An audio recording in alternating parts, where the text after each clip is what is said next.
6 h du matin dans le département des Bouches-du-Rhône. Les gendarmes ont entendu dire que du cannabis serait cultivé par ici. Attention, il y a du mouvement, les gars. En grande quantité d'après leurs informations. Ils viennent vérifier. Avance un petit peu. Qu'est-ce qu'on fait, les contrôler les jeunes aussi. Ouais, c'est le contrôle. Les militaires avancent avec prudence. On est vigilants. Il faut qu'on essaie de rester en contact visuel les uns les autres quand même. C'est un terrain public. Caché derrière ces canisses en bambou, les gendarmes vont en effet faire une drôle de découverte.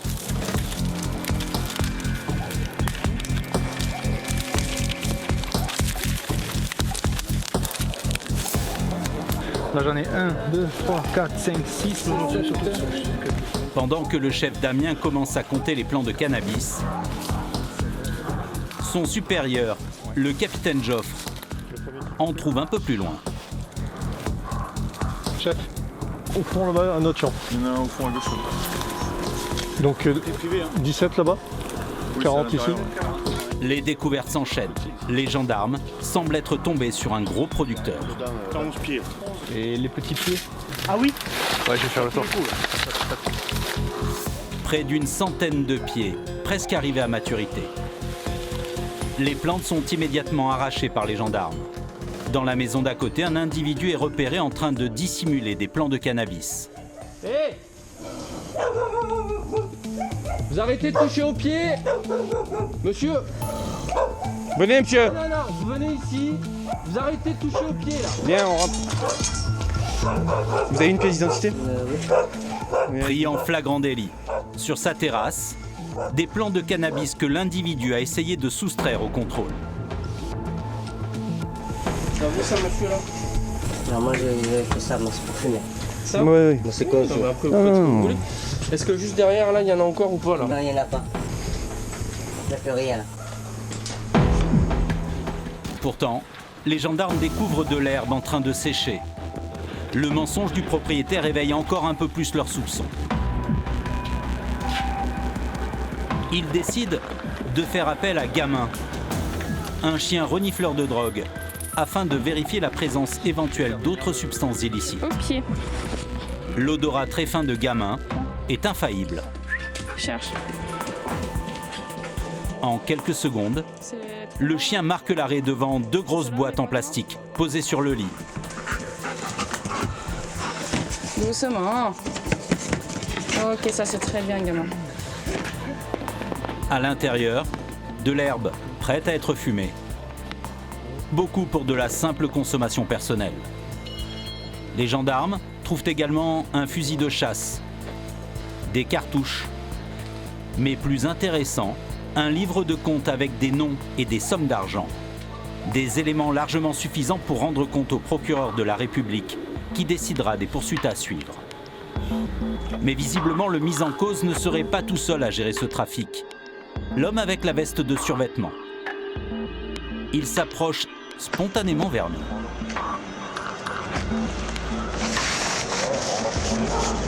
Quand je te parle, tu veux que je te parle comme un homme. Ça fait au moins 3-4 ans que je ne suis pas fait péter. C'est juste que moi, nous, on n'aime pas les balances. Les gendarmes n'aiment pas la parole. Ils m'ont dit quand on vient, on ne veut pas pour rien. Là, il s'est fait balancer, là. C'est ça, il s'est fait balancer, là. Mais pourquoi vous voulez qu'il y ait de la balance? Je préfère que vous nous dites la vérité, tu vois. Je préfère, au moins, on ne tombe pas autour du pot. Les voisins commencent à s'agiter et l'un d'entre eux insulte même les gendarmes. Ouais, ok, pourquoi ça veut dire quoi encore ça? Bonne démarche, merde de vos morts. Tu penses que c'est toujours pareil ici? Malgré les sommations des gendarmes, le voisin devient de plus en plus agressif et menace les forces de l'ordre. Le chef Damien doit éviter tout coup et blessure sur ces hommes. Seule solution. Y'a que des putains de c'est mort, y'a. Maîtriser l'individu. Pourquoi tu fais ça? Pourquoi tu fais ça? Ça t'arrive par quoi là? L'homme est interpellé pour outrage et rébellion. Mais insultez quoi? Mais vous prenez pour qui à chaque fois? C'est toujours pareil. Insultez quoi là? Vas-y. Bougez pas. Comme ça, vous ne serrez pas trop, vous n'aurez pas trop mal, d'accord? Pas trop mal. Alors quoi vous êtes bon vous? C'est votre nom? Doucement. Ça vous amuse hein? Ouais, mettez-le dans le... Ouais, ça vous amuse ça. Vous faites les bouts, hein, tranquillement. De l'autre côté du portail, les gendarmes découvrent encore une jolie production. L'officier de police judiciaire informe le procureur de la situation. C'est ça, donc il s'est énervé un peu, il a été interpellé pour les faits d'outrage et quand on est rentré chez lui, on a vu des pieds de cannabis dans le jardin. Le procureur ordonne de saisir les plants de cannabis pour les détruire. Les gendarmes repartent avec près de 200 pieds, soit 20 000 € de marchandises. Et des éléments qui laissent à penser qu'ici, un véritable business de stupéfiants de grande ampleur avait lieu. Avec 5 millions d'usagers en France, dont 900 000 au quotidien, la consommation de cannabis sur le territoire est parmi la plus élevée en Europe, mais aussi la plus réprimée. Et qu'il me faudra votre adresse et qu'il me faudra votre téléphone. C'est déjoué, c'est bon. Vous êtes là, vous regardez fous, les gens ils sont en train de passer peut-être avec des kilos. Premier maillon de la chaîne, les consommateurs. Pour eux, c'est tolérance zéro. Vous avez quel âge? 18 ans. 18 ans. Donc là, comme monsieur est majeur, donc, on va lui dresser un procès verbal, ce qu'on appelle un PVE, c'est une amende à hauteur de 150 €. Et sur les routes, le constat est alarmant. En 2021, un dépistage sur 7 au volant était positif au cannabis. Pour réduire l'usage des stupéfiants, le chef d'Amiens et ses équipes visent directement les producteurs locaux. Objectif, casser les réseaux. Dans le nord du département des Bouches-du-Rhône, de grands espaces sont exploités par des trafiquants, sans foi ni loi. Il y a déjà eu usage des armes, pas de notre part mais de la leur. Des coups de feu, donc vigilance et de mise. Ces interventions musclées sont minutieusement préparées. À Aix-en-Provence, le commandant Pi et ses hommes sont sur une mission extrêmement délicate. On sait qu'il y a toujours un individu armé qui reste sur le point de deal. Les trafiquants sont armés et dangereux. Plusieurs mois d'enquête sont nécessaires avant de pouvoir lancer un assaut. Allez, Dans les Bouches-du-Rhône, la lutte contre la drogue est désormais une priorité. Au sol! Au sol! C'est au sol! C'est au sol, putain! Au sol! Les Bouches-du-Rhône comptent plus de 2 millions d'habitants. C'est le 3e département français. Ici, les gendarmes opèrent dans des villes comme Aix-en-Provence et aussi des zones plus rurales comme Château-Renard et Lançon-de-Provence. Le péage de Lançon-de-Provence est le 2e plus important en France. Chaque jour, plus de 100 000 véhicules transitent par ici.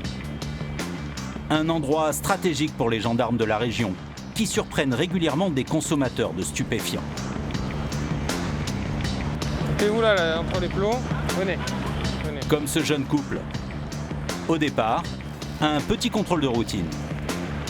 Le moteur, mettez le frein à main, présentez-moi les papiers du véhicule, carte grise, assurance, c'est votre permis de conduire s'il vous plaît.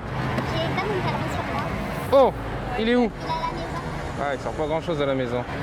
Je suis désolée. Vous avez une pièce d'identité? En fait, moi j'ai pris mon porte-monnaie à la maison. Vous avez rien du tout? Mon carte bancaire.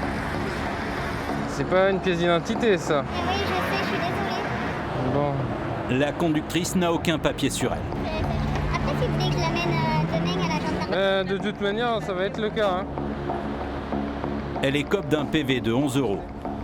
Alors, pour éviter une nouvelle amende sur la route, elle préfère laisser le volant à son compagnon. C'est bon pour toi, y a Mais le gendarme sent comme une odeur de stupéfiant dans la voiture.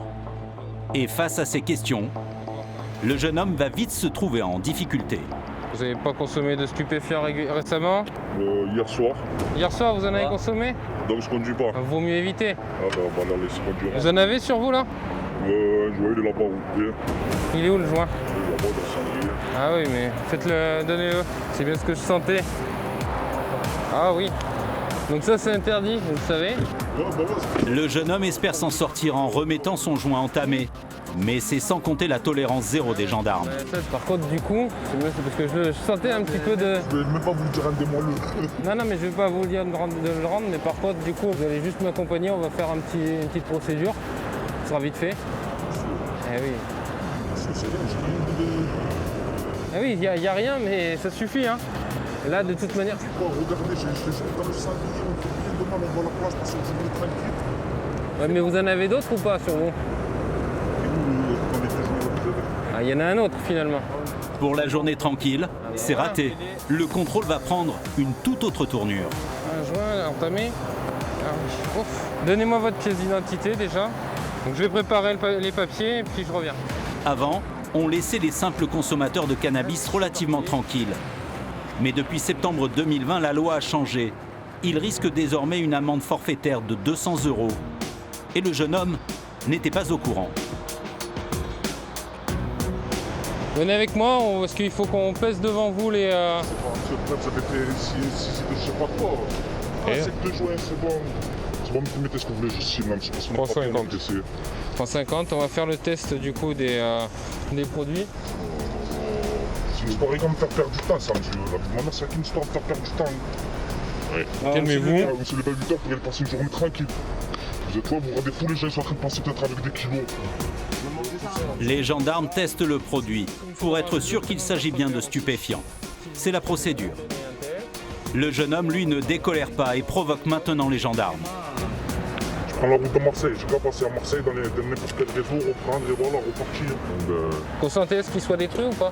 Si vous voulez le garder en souvenir, regardez-le. Si fumez-le. Vous êtes un consommateur occasionnel ou régulier? En plein temps. Vous avez déjà fait l'objet d'une injonction thérapeutique pour votre consommation ou pas? Un suivi médical? Le psy, il n'a pas réussi à suivre. Une séance, il a arrêté. Il a vu qu'il n'y avait rien à tirer. Là, le réactif, il est bleu, d'accord? Donc on est bien sur la présence de cannabis. C'est pas ça le problème, tu m'en fous, moi, tout ça. Vous êtes en CDD, CDI ou CDI. CDI? Voilà, la prochaine fois, je me travaillerai avec toi, man, tous les papiers et tout. Même mes parents, je crois que je les ramènerai avec moi la prochaine fois. Vous voulez ajouter quelque chose? Je sais que j'aime me parler. Pour essayer de faire baisser la consommation de stupéfiants en France, les forces de l'ordre s'attaquent désormais à tous les niveaux, même aux petits consommateurs. Mais ce sont surtout les trafiquants qu'ils ont dans le collimateur, et spécialement ceux qui opèrent en pleine campagne. Comme ici. Le point de deal est dans un mobil-home, avec des guetteurs et un homme cagoulé à l'intérieur d'une caravane. Le charbonneur qui revend la marchandise. Les gendarmes surveillent ce point de vente tenu par des gens du voyage depuis leur voiture banalisée. Ouais, de India 22, c'est reçu fort et clair parce que justement, comme il n'y a plus d'Arthur, on ne va pas contrôler. Il faut éviter de se mettre au bord de route et éviter de faire cramer l'opération.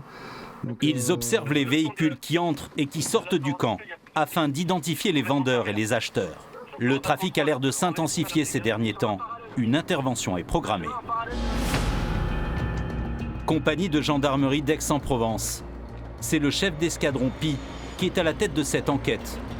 Et ce matin, il vient faire le point sur la situation. Bonjour à tous. Allez, je vais vous demander d'approcher. Ce point de deal est en train de prendre un peu trop d'importance dans la région. On maintient la surveillance quand même au moins sur une journée pour évaluer le trafic. L'idée de ce dispositif qu'on va mettre sur toute la semaine, c'est premièrement, c'est d'évaluer le trafic, combien à l'heure actuelle il y a de clients. Deuxièmement, c'est nous commencer à avoir des éléments d'ambiance qui nous permettront d'avoir une action judiciaire. C'est vraiment l'objectif. Si on a assez d'éléments, derrière on rebascule en judiciaire et on va faire une interpellation. Avant d'intervenir, il faut d'abord récolter un maximum d'informations pour faire tomber toute la filière. L'opération n'est pas sans risque. Les individus sont identifiés comme dangereux. On sait qu'il y a toujours un individu armé qui reste sur le point de deal. C'est-à-dire qu'il a été vu avant le 23 septembre sur une surveillance. Et là, récemment, le 6, on sait qu'il y a 2 individus cagoulés qui font la transaction et un individu armé d'un fusil. Voilà. Donc c'est quand même pas neutre. D'où l'intérêt de prendre aucun risque. L'équipe ne s'attendait pas à cela. Bon. Vous avez refroidi ou quoi? Le chef d'escadron se rend maintenant sur l'un des points de surveillance qui ont été mis en place autour du point de deal. Donc là, on va aller rejoindre les équipes d'intervention qui sont amenées à faire des contrôles de véhicules suspects qui seraient rendus au niveau de point de deal, sans qu'on sache exactement s'il y a vraiment eu deal. En apparence, de simples contrôles de la route. Allez-y, monsieur. En réalité, les gendarmes ciblent uniquement les voitures qui sortent du camp, dans le but de retrouver des stupéfiants achetés et accumuler ainsi des preuves. Mais les contrôles doivent être gérés avec délicatesse afin de ne pas éveiller les soupçons des trafiquants.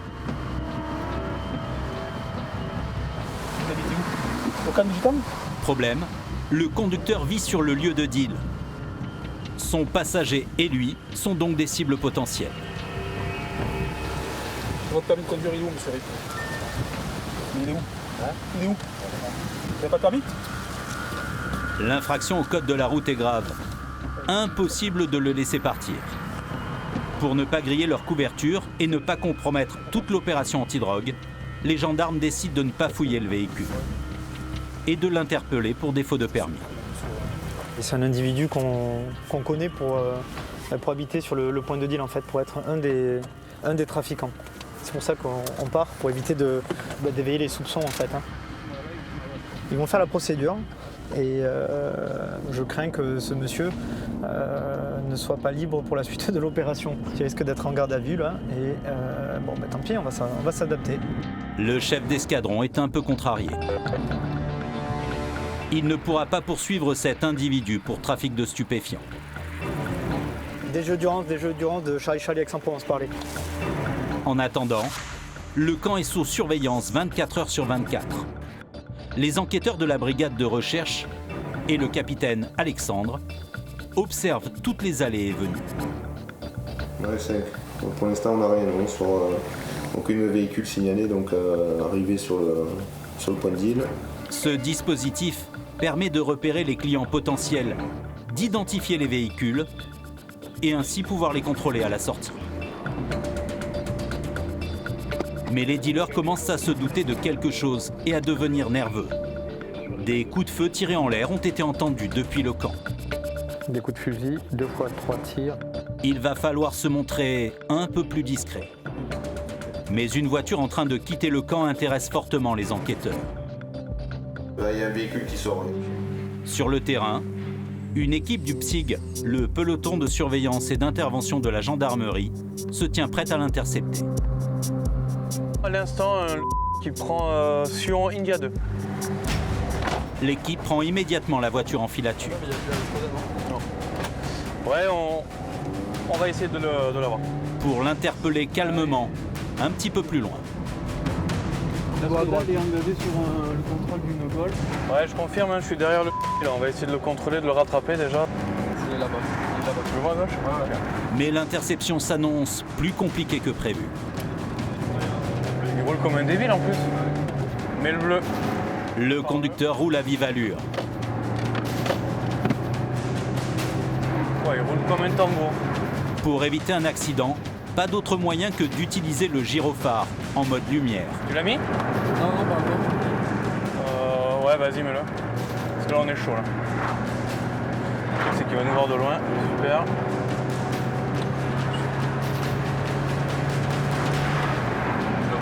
Ah ouais. L'équipe va profiter d'un ralentissement à un rond-point pour intercepter le véhicule. Vas-y, mets le bleu. Gendarmerie, vous garez sur le bord. Garez-vous sur le côté. Il y en a un qui garde le visuel. Là, Ça vient de jeter. Ça a jeté. Bouge pas, bougez pas. Les mains sur la tête. Qu'est-ce que t'as jeté? Le passager a jeté un sachet par la fenêtre. C'est bon, vous bougez pas. Les gendarmes ne prennent aucun risque. Intercepté, c'est positif pour nous. J'ai de la résine de cannabis. Il y a quoi d'autre dans la voiture? Ne dites pas qu'il n'y a rien. Si on vous contrôle, monsieur, c'est pas pour rien. On vous contrôle parce qu'on savait qu'il y avait ça. J'ai vu monsieur le jeter, d'accord? Donc vous allez être entendu à la brigade de gendarmerie de Venelle, d'accord? Passager, vous sortez de la voiture, s'il vous plaît. Vous avez autre chose sur vous, monsieur? C'est quoi ça? La situation est sous contrôle. La tension est retombée. Les deux hommes semblent vouloir coopérer. J'ai le morceau du cycle, c'est bon, vous pouvez ramasser vos affaires. Pourquoi vous avez fait ça, monsieur? J'ai peur, monsieur. Je connais les stupéfiants pour là. Vous êtes déjà connu pour stupéfiants? Non, mais jamais de la vie, monsieur. Mais alors pourquoi elle est là? Jamais de la vie, j'ai peur. Et pourquoi? Vous avez peur de quoi? J'ai peur, c'est comme ça, j'ai peur.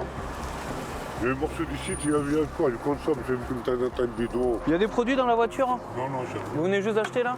Non, il n'y a rien, chef. Non, mais le produit, je l'ai trouvé déjà. Votre collègue, il a balancé, il me l'a dit. Vous venez juste de l'acheter. C'est qu'il a acheté, j'ai acheté. Mais vous consommez aussi? Non, moi, je suis pas. Au vu de la faible quantité de drogue, et pour éviter de faire appel à une dépanneuse, les gendarmes demandent aux deux personnes mises en cause de les suivre gentiment à la brigade. Faut pas qu'ils s'amusent à nous sommer parce que... À voir s'ils balancent pas autre chose. Bouge pas. Bon, Bon là on n'est pas sur une quantité mirobolante, on a vraiment affaire à un consommateur, voilà, quelqu'un qui a acheté pour sa consommation personnelle. Hein. Par téléphone, les gendarmes apprennent que pendant la course-poursuite, la situation s'est tendue au camp. 17 coups de fusil qui a été tiré. Au camp là? Ouais. Ah, voilà, on a toujours des observateurs sur place, ça a tiré des coups de feu en l'air. Le conducteur est issu de la communauté des gens du voyage également. Et pendant le contrôle, je lui ai demandé de couper son téléphone, donc il parlait en espagnol. Donc c'est pas impossible qu'il ait prévenu le reste du camp. À la brigade, le conducteur et son passager vont être entendus par les enquêteurs. Grâce à leurs déclarations, les gendarmes en apprendront plus sur le mode opératoire des trafiquants. Et les sachets d'herbe et les pochons de cocaïne récupérés dans les voitures sont des pièces à conviction. Donc aujourd'hui, c'est 3 pochons, 2 sachets d'herbe et un défaut de permis. Bon, ça c'est anecdotique, mais là où c'est intéressant, c'est qu'on a quand même 4 véhicules. On a 4 véhicules extérieurs au camp qui sont venus et qui n'étaient pas des consommateurs. Peut-être une livraison, mais là où c'est intéressant, c'est qu'on a des gens extérieurs au camp. Donc on va pouvoir travailler dessus et il y a toujours un dispo qui reste en place justement jusqu'à la fermeture, voilà, pour en savoir un petit peu plus. Voilà. Après un mois d'enquête, l'intervention va enfin pouvoir avoir lieu. C'est le jour J. La mission est à haut risque. Le chef du PSIG, le peloton de surveillance et d'intervention de la gendarmerie, a donc été appelé en renfort. Il a pris une dizaine de ses meilleurs hommes. Rapidement, point matériel, c'est bon pour tout le monde ? Cette intervention revêt une certaine particularité de par l'environnement, c'est-à-dire qu'on est sur des espaces, des grands espaces ouverts où sur d'autres opérations on a déjà découvert des armes. Un des membres de l'équipe, en tenue de chantier jaune, va jouer un rôle primordial. Celui qui se fait appeler Bouche doit se faire passer pour un ouvrier. Tout simplement pour se fondre dans le décor et procéder à une infiltration en toute discrétion au plus proche du point dur, hein, donc du point chaud qui est le point de deal, pour être détecté au dernier moment et passer sur une phase offensive avec un débarqué d'assaut pour procéder aux interpellations des objectifs. Il doit conduire la fourgonnette numéro 2, celle qui doit s'arrêter au plus près du mobil-home et qui devra donner l'assaut. Embarquez !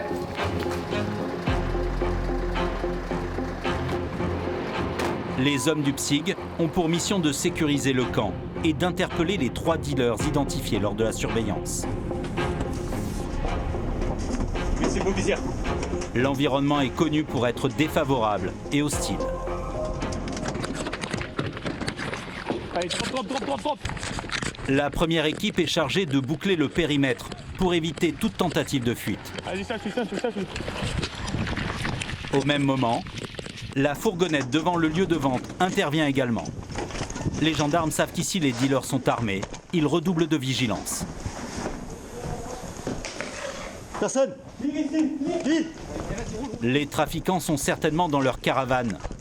Il y a du monde à droite. Allez, avance. Les militaires s'approchent. De son côté, l'équipe numéro 1 encercle le camp.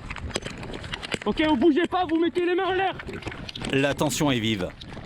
La deuxième équipe, au centre du dispositif, avance à découvert. Ok, c'est bon. Au sol, madame, au sol. Il y a du monde à gauche. Mettez par terre. Au sol, allons-toi. Couchez au sol. Allons-toi, on t'a dit. Allons-toi. Ok. Ya, sors. Sors. Au sol. Au sol. Mets-toi au sol. Mets-toi au sol. Mets-toi au sol. C'est bon, bouge pas. Tu respires, c'est bon? Le premier des 3 dealers présumés est interpellé. Ok, impact, c'est bon. Tu restes avec lui. Suivante. Tiens les gros là. C'est bon. Beaucoup de caravanes sont vides. Le camp est grand. Il reste 2 hommes. Gendarmerie. Il y a l'autre là-haut qui n'a pas été fait. Hein. Le gros là. Le gros mobil-home au fond, il n'a pas été fait. Hein. Allez, hop, on y va, viens avec le bouclier. Le terrain est à découvert. La traversée est dangereuse. C'est bon. Bouclier, passe en tête. Les militaires progressent prudemment derrière un bouclier par balle. Durant quelques secondes, ce sont des cibles potentielles très vulnérables.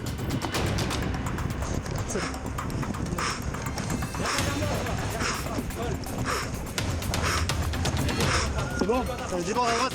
Les hommes arrivent à hauteur du mobil-home et y pénètrent. L'inspection rapide s'effectue. C'est bon? Quand soudain, Monte tes mains! Monte tes mains! Sors de là! Sors de là, dégage! ils découvrent l'un des dealers caché sous les draps. Dépêche-toi, allez! C'est bon, t'as menotte ou pas? On le sort, on passe. Attends, suivant. je le pense.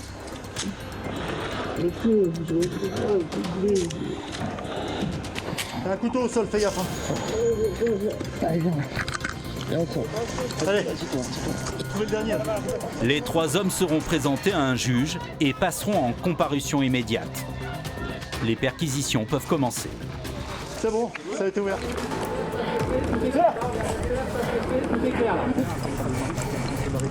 Les enquêteurs ne le savent pas encore, mais durant l'intervention, les trafiquants ont eu le temps de se débarrasser de la drogue en la jetant dans les toilettes. Tard dans la nuit, dans la fosse septique, ils retrouveront une vingtaine de pochons de 1 gramme de cocaïne, ainsi que de nombreux sachets d'herbe et de résine de cannabis. Pour le chef d'escadron Pi, l'opération est un franc succès. Un important point de vente du nord des Bouches-du-Rhône vient d'être démantelé, et sans faire de blessés. À l'issue de leur mesure de garde à vue, nous avons présenté les individus devant les magistrats et ils ont été jugés le jour même. 2 des hommes interpellés ont été condamnés à 1 an ferme avec incarcération immédiate. Le 3e a été placé sous contrôle judiciaire avec interdiction de revenir sur les lieux. Quant au mobil-home, qui servait de lieu de deal, il sera détruit.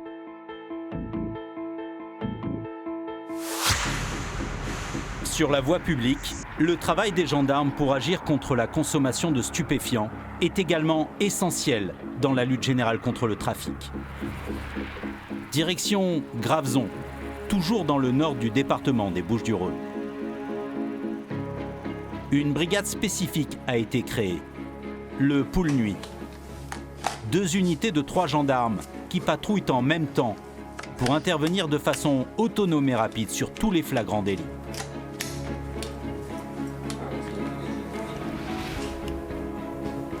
Space Taser.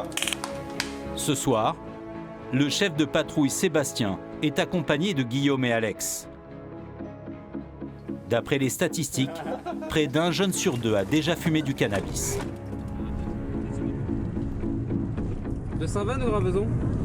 Alors régulièrement, le Poule Nuit est confronté à ce problème lors de ses contrôles.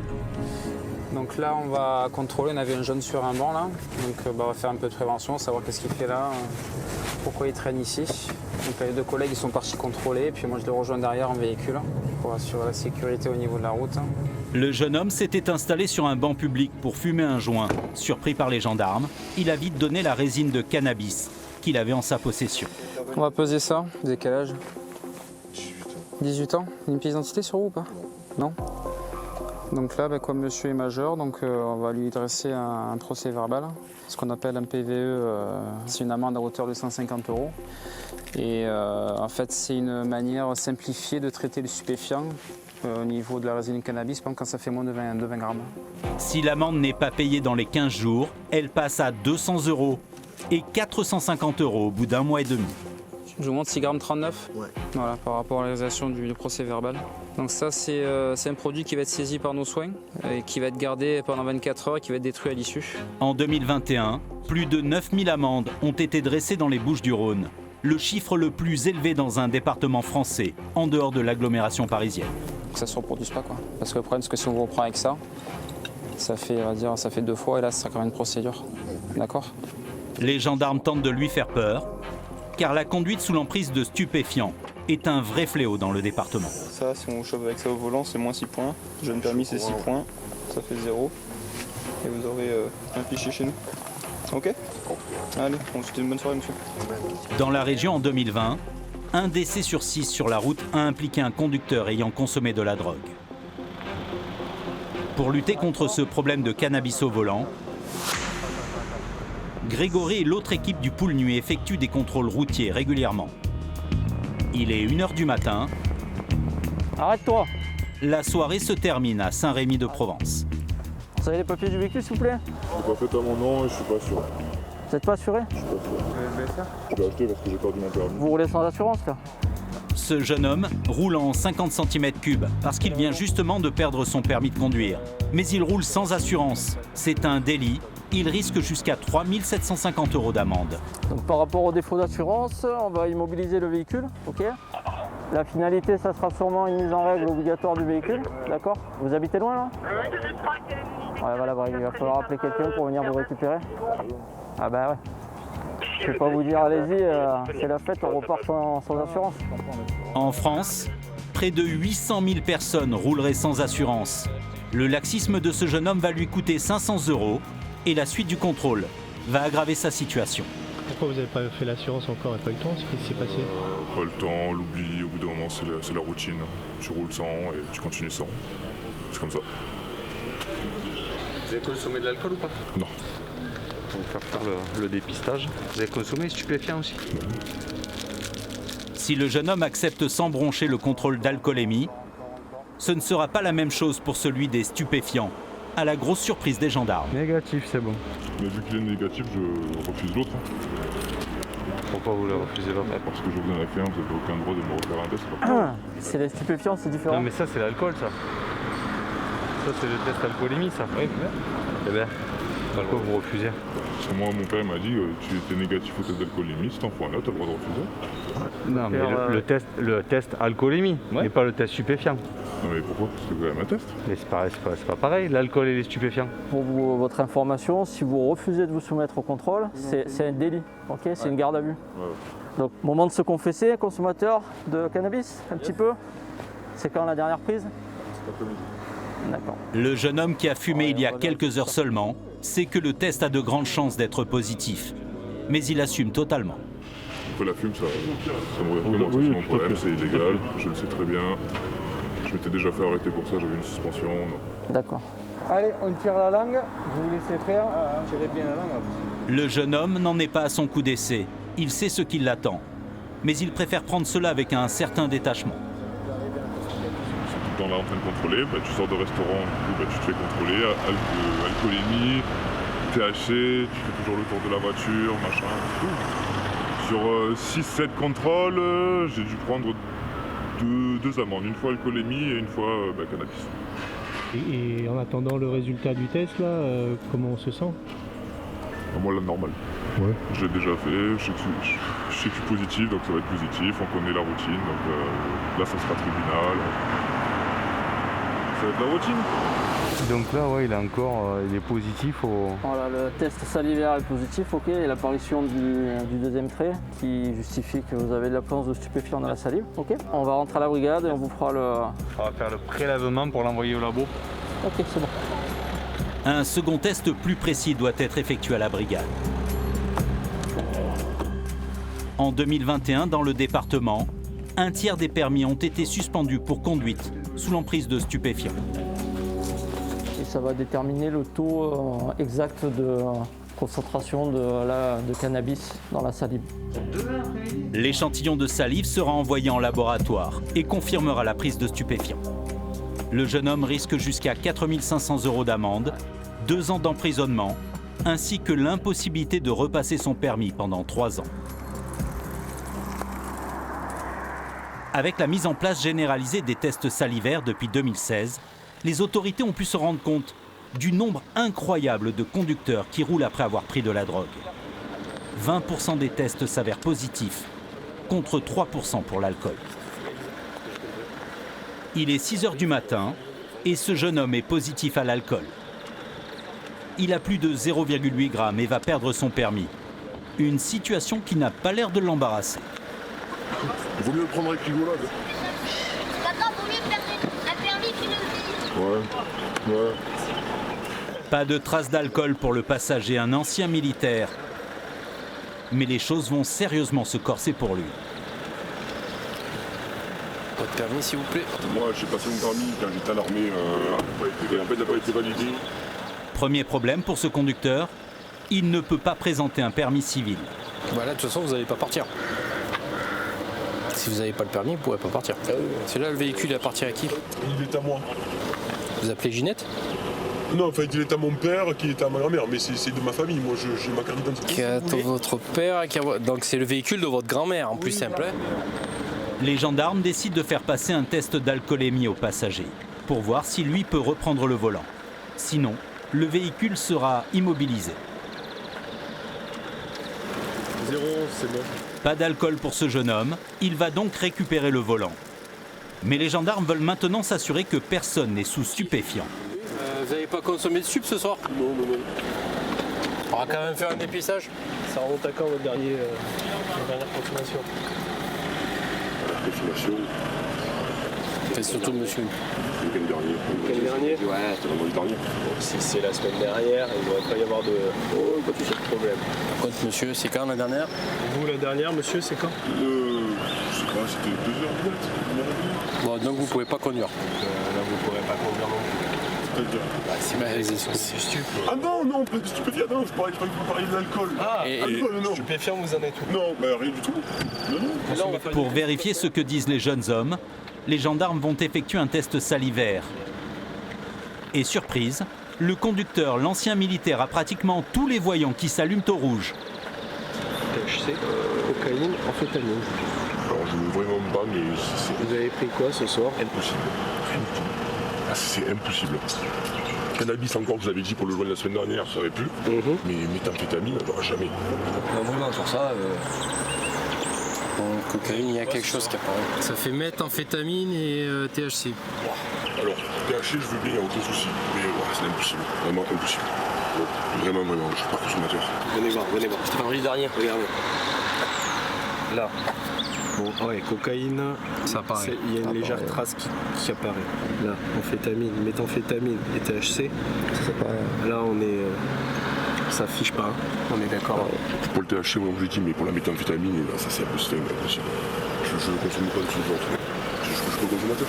Donc, j'aurais été consommateur. Dans tous les cas, le prélèvement sera envoyé. Il y a les analyses sur les différentes molécules qui vont être trouvées. Depuis 2015, pour écarter le moindre doute, la loi oblige le contrevenant à se soumettre à un second test. Je vous explique là sur... vous avez été dépisté positif, donc il va falloir qu'on fasse un prélèvement salivaire. On va vérifier, on va l'envoyer en labo et on va avoir des résultats par rapport à ça. Si c'est positif au THC ou si c'est positif au reste aussi également. Voilà, saliver, fermez la bouche. Voilà, saliver le maximum. Si les résultats du laboratoire se confirment, le conducteur ne pourra plus nier quoi que ce soit devant les juges. Avec la conduite sans permis et la conduite stup derrière, pour récupérer votre permis, ça va être quand même délicat. S'il est reconnu coupable, il risque 3 ans de prison et 19 500 € d'amende. C'est son ami qui reprend le volant. Et bon retour. On a beaucoup qui contestent vigoureusement ne pas avoir consommé, qui finalement s'avère être bien positif, malgré leur... Parce qu'après, en réfléchissant un peu, certains nous disent oui, effectivement, j'ai consommé la veille ou l'avant-veille. Comme ça reste plusieurs jours dans le sang et dans la salive, on retrouve toujours une trace. En effet, quelques jours plus tard, le laboratoire viendra confirmer la prise d'amphétamine et de cannabis. Le cocktail alcool-drogue multiplie par 29 le risque d'avoir un accident mortel. Dans le nord des Bouches-du-Rhône, le jour se lève. C'est au tour de la brigade de Château-Renard de se préparer à une grosse opération anti-stup. L'enquête, elle permet d'établir que c'est une famille qui cultive, qui ensuite ramasse, conditionne, vend. Concernant les adversaires, donc ils sont 3, il y a le grand-père, fils et petit-fils. Attitude forcément hostile à ce qu'on va faire ce matin. Le lieutenant Yann est aux commandes de l'intervention. Il est accompagné du chef Damien pour encadrer plus d'une vingtaine de militaires. Donc on va rentrer quand même en souplesse. Le seul problème qu'il peut avoir, c'est qu'il y a des armes déclarées à l'EPA et il y a peut-être des armes non déclarées. 2 véhicules 6 châteaux en tête, le cigare vous nous suivez derrière et la BT en dernier. Allez, c'est parti. Une fois de plus, l'opération est risquée et dangereuse. Plusieurs équipes du peloton de surveillance et d'intervention de la gendarmerie sont venues en renfort pour démanteler ce point particulièrement important dans la région. Une famille sur 3 générations, père, fils et petit-fils, serait à la tête du réseau.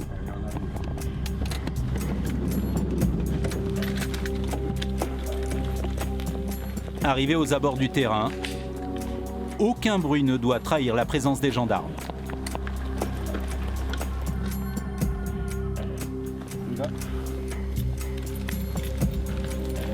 On vous laisse avancer, on prend 5 secondes, 5-10 secondes et puis on y va.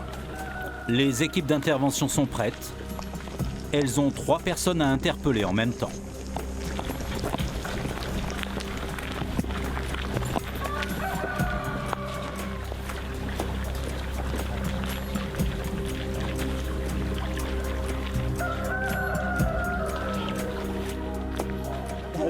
Gendarmerie, ouvrez la porte! Ça ouvre. Ça ouvre. Voilà. Au sol. Mettez-vous au sol. Bougez pas. En quelques minutes seulement, le petit-fils est interpellé. Gendarmerie, ouvrez! Bonjour, monsieur. Allez-y, mettez-vous là, s'il vous plaît. Ouais, mais on va le faire. Le fils et le père sont également appréhendés. Je vais vous expliquer. Détention, acquisition, offre, cession de produits stupéfiants. D'accord. Les militaires ont interpellé les 3 hommes. Des armes sont trouvées. Mais ce qui intéresse le chef d'Amiens, c'est la drogue. Et elle se trouverait au domicile du père qui commence à perdre ses nerfs. Allez, un merdique président qu'il est en train d'emboucaner tout le monde. Ça marque nous. Non, mais qu'il marque. Qu'il est en train d'envoyer le virus pour tuer les pauvres gens. Vous le marquez, ça? C'est bon, monsieur. Le lieutenant Yann est satisfait de ce début d'opération. Il passe donc à l'étape suivante. Suite à l'opération d'interpellation, on a un résultat de 3 interpellés sur 3 objectifs, qui étaient bel et bien situés à l'endroit où on pensait. Donc ça s'est fait dans le calme et exactement comme on l'avait prévu. On a fait venir un maître chien de salon qui est spécialisé dans la recherche d'armes, de stupéfiants et d'argent, de manière à pouvoir optimiser les recherches et débusquer éventuels stupéfiants qui seraient cachés. Le chien commence ses recherches sous le regard du père. Mais le terrain est vaste et le chef d'Amiens veut accélérer. On va faire la perquisition dans votre domicile, d'accord? Pourquoi? On va le faire maintenant. À part les fusils, il y a autre chose ou pas? À part les fusils, il y a autre chose ou pas? Non. Non? Parce qu'après, il y a le chien qui vient. Après, il y a le chien qui va venir. Il va trouver ou pas? Il va trouver. Il va trouver quelque chose ou pas? Je vous avais dit quand même, je vous avais dit de pas mettre là.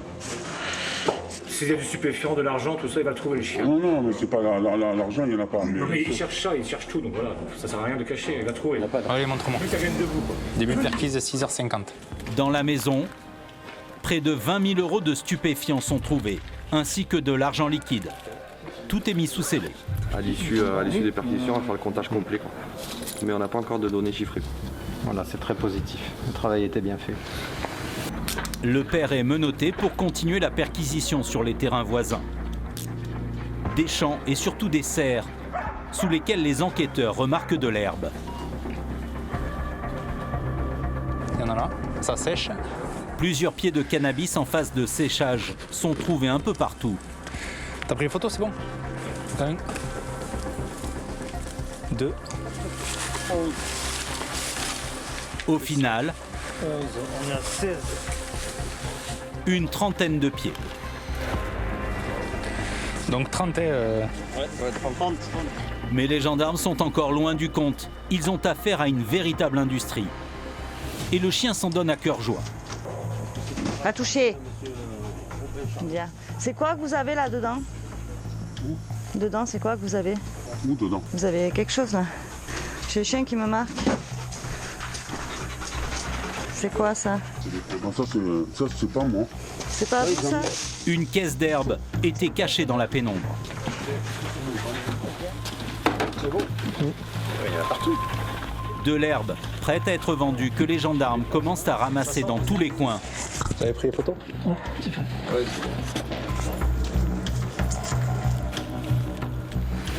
Le chien, lui aussi, continue ses trouvailles. Okay, on a encore trouvé un petit peu là. Oui, là dans la serre, ouais, une caisse de tête qui avait été récoltée et puis qui était asséchée. Et les gendarmes ne sont pas au bout de leur surprise. Le chien marque de nombreux endroits, de grosses quantités d'herbes sont retrouvées un peu partout. Et alors que le chef d'Amiens récolte quelques pièces à conviction, le maître chien l'appelle de nouveau car le chien s'affole. J'ai retiré le pot, j'ai vu que c'était de l'herbe, j'ai dit c'est peut-être ça. Du coup j'ai retraversé la serre, là je suis revenue pour vérifier quand même. Et là non, là-dessous. Elle a besoin de renforts pour soulever une masse importante de plastique qui cache un gros sac de sport. Ça c'est un beau chien ça. Non, mais je reconnais ce qu'il y a, mais ça c'est pas nous, ça c'est quelqu'un, c'est là qui vous ont balancé, qui ont mis toutes les affaires là. Une découverte qui semble aussi affoler le père. Et il y a de quoi. 3 kilos d'herbe prête à la revente. Et les découvertes s'enchaînent. Sous l'amas de plastique voisin, les gendarmes vont de surprise en surprise. C'est un stockage traditionnel en fait. Une dizaine d'outils de jardinage y sont dissimulés. Il y a des numéros, mais il faut démonter les carters sûrement. Les auditions devront déterminer s'il s'agit ou non de matériel volé. Et quand on croit qu'il n'y a plus de cannabis, il y en a encore.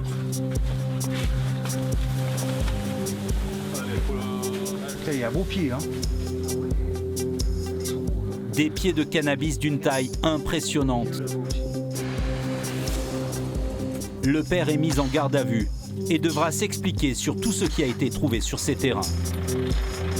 Pour le lieutenant Yann, l'opération est un succès.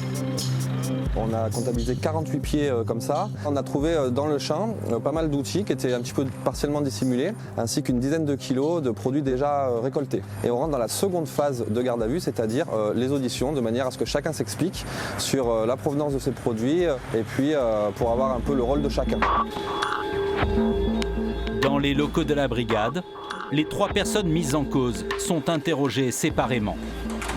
De son côté, le chef d'Amiens prend connaissance des dernières directives du magistrat. Il sera au parquet à 15h. Au revoir. Donc l'enquête elle est quasiment finie. Là il y a la levée des 2 gardes à vue, donc du fils et 2 petits-fils. Le père il est présenté à 15h devant le magistrat.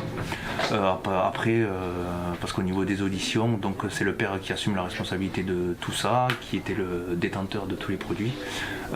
Le fils et le petit-fils disent également que c'est le père, qu'ils n'ont rien à voir avec ça, donc le magistrat ici poursuit que le père. On va aller chercher le bus. L'opération se termine pour les gendarmes de Château-Renard. Le père a été traduit en comparution immédiate dès le lendemain. Il a été condamné à 1 an de prison ferme. Mais le travail n'est pas tout à fait fini pour le chef d'Amiens. Il doit faire les comptes des nombreuses cagettes et seaux d'herbe récoltés. Un travail qui va prendre une bonne heure. Au final, plus de 8 kilos d'herbe fraîche seront comptabilisés, soit plus de 50 000 € si elle est vendue au détail.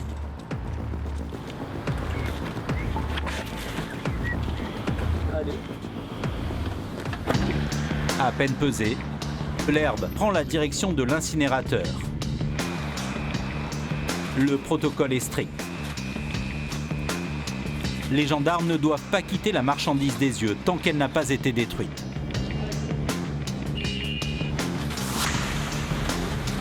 Cannabis, cocaïne ou encore amphétamine, le département des Bouches-du-Rhône est particulièrement touché.